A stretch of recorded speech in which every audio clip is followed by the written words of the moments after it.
क्या आपने कभी सोचा था कि एक दिन बिना किसी इंसान के सिर्फ मशीनें दुश्मन से लड़ आएगी, बिना किसी डर के, बिना थके, बिना खाना खाए, सिर्फ प्रोग्रामिंग के बल पर टारगेट को तबाह कर दे? ये साइंस फिक्शन नहीं है दोस्तों, ये आज की हकीकत है। और ये हकीकत उस देश ने बनाई है जिस पर पिछले कई दशकों से दुनिया के सबसे कड़े प्रतिबंध लगे हुए हैं। जी हां, हम बात कर रहे हैं ईरान की, जिसने चुपचाप एक ऐसी रोबोटिक फौज तैयार कर ली है जिसे देखकर दुनिया के बड़े बड़े देश भी हैरान हो गए हैं। आज का ये वीडियो उन सब सवालों का जवाब देगा जो शायद आपके मन में उठ रहे हों। ईरान के पास कौन कौन से लड़ाकू रोबोट हैं, उन्होंने इन्हें कैसे बनाया, इन रोबोटों का इस्तेमाल कहां कहां हुआ है, और क्या सच में ये रोबोट इंसानी सैनिकों की जगह ले सकते हैं? तो आखिर तक बने रहिए क्योंकि ये जानकारी आपको हैरान कर देगी। पहले थोड़ा पीछे चलते हैं। ईरान पर अमेरिका और दूसरे पश्चिमी देशों ने 1979 की इस्लामिक क्रांति के बाद से प्रतिबंध लगाने शुरू किए। फिर परमाणु कार्यक्रम की वजह से ये प्रतिबंध और भी सख्त होते गए। हथियार नहीं खरीद सकते, अत्याधुनिक तकनीक नहीं मिल सकती, यहां तक कि कुछ इलेक्ट्रॉनिक पुर्जे भी बाहर से नहीं आ सकते। लेकिन इन सब मुश्किलों ने ईरान को रोका नहीं, बल्कि एक अजीब तरीके से उसे मजबूर किया कि वो खुद अपनी तकनीक विकसित करे। और यही से शुरू हुआ उनका रोबोट युद्ध का सफर।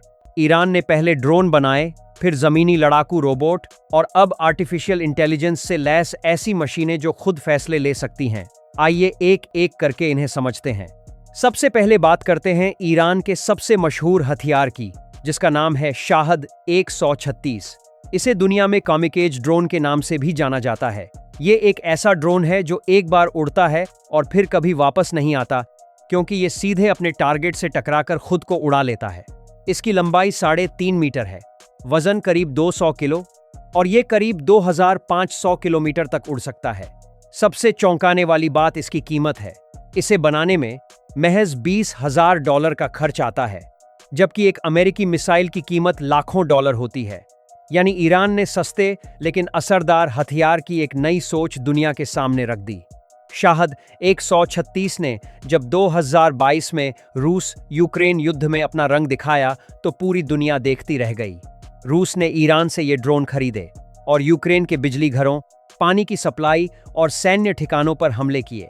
यूक्रेन के राष्ट्रपति ने खुद माना कि उनकी वायु सुरक्षा ने 2024 की शुरुआत में ही 359 से ज्यादा इन ड्रोनों को मार गिराया, यानी उससे पहले न जाने कितने अपने टारगेट पर लग चुके थे।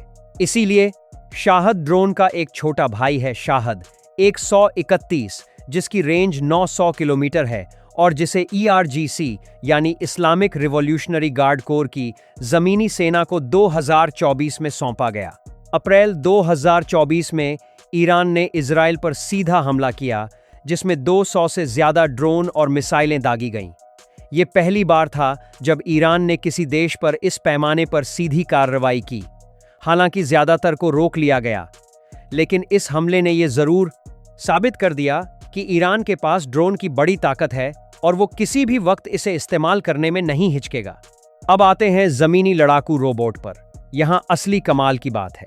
ईरान ने ऐसे रोबोट बनाए हैं जो खुद जमीन पर चलकर दुश्मन से लड़ सकते हैं। इनमें सबसे पहला और अहम नाम है हैदर। अक्टूबर 2019 में ईरानी सेना ने इसे आधिकारिक तौर पर पेश किया। हैदर एक मजबूत 4 पहियों वाला लड़ाकू रोबोट है जो 60 किलोमीटर प्रति घंटे की रफ्तार से दौड़ सकता है, 40 किलो तक का वजन उठा सकता है और 30 किलोमीटर दूर तक जाकर काम कर सकता है। इसे 10 किलोमीटर दूर से रिमोट के जरिए कंट्रोल किया जा सकता है। हैदर में डे, नाइट कैमरे, thermal imaging, machine gun, anti tank missile launcher और माइन लगाने की क्षमता है। लाइव फायर टेस्ट में हैदर ने एक पुराने टैंक को तबाह करके अपनी ताकत साबित कर दी। सबसे खास बात यह है कि इसके सभी पुर्जे, यहां तक कि इसका इंजन भी ईरान में ही बनाया गया है, किसी बाहरी मदद के बिना। हैदर के बाद आया नाजिर, जो एक और जमीनी लड़ाकू रोबोट है। नाजिर एक पहियों पर चलने वाला मानवरहित वाहन है जो 2 मिसाइलें अपने साथ ले जा सकता है और करीब 600 किलो तक का सामान ढो सकता है।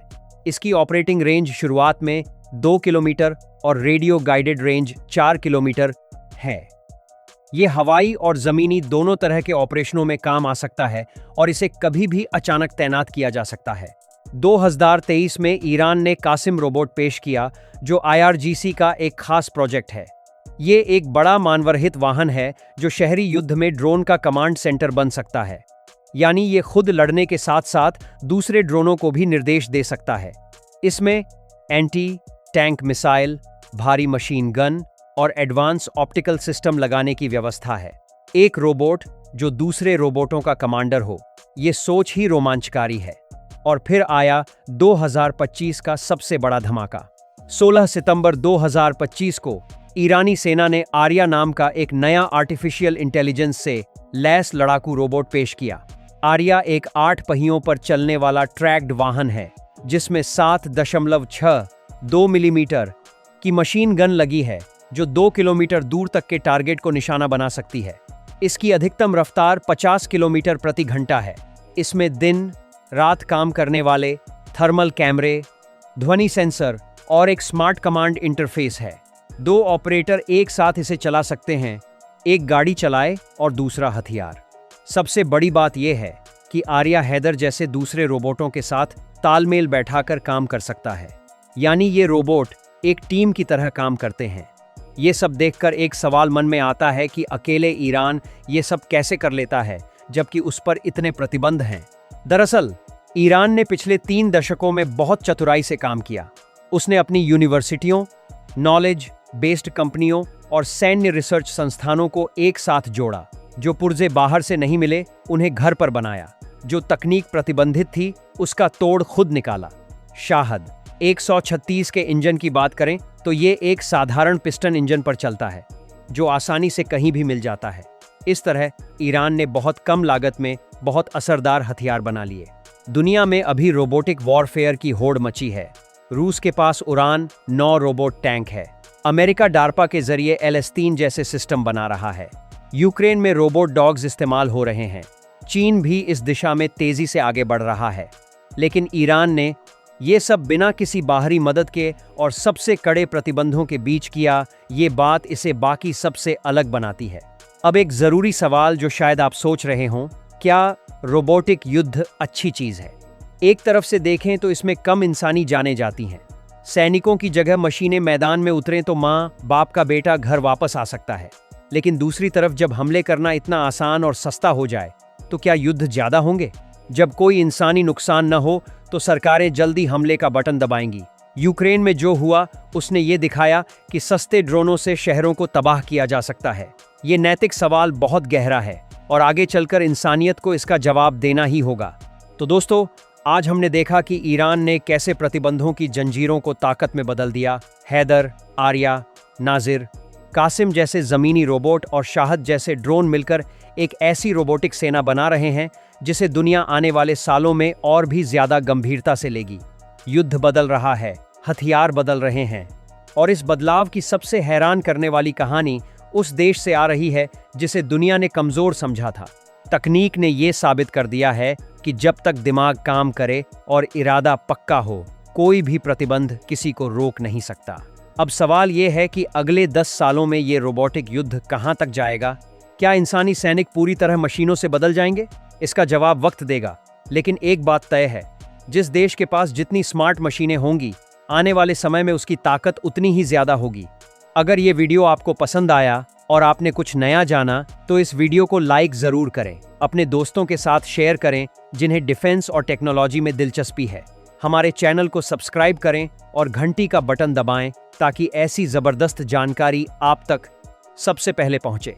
नीचे कमेंट करके बताइए कि आपके हिसाब से क्या रोबोट कभी पूरी तरह इंसानी सैनिकों की जगह ले सकते हैं? आपका जवाब ज़रूर पढ़ेंगे। मिलते हैं अगले वीडियो में। तब तक के लिए धन्यवाद।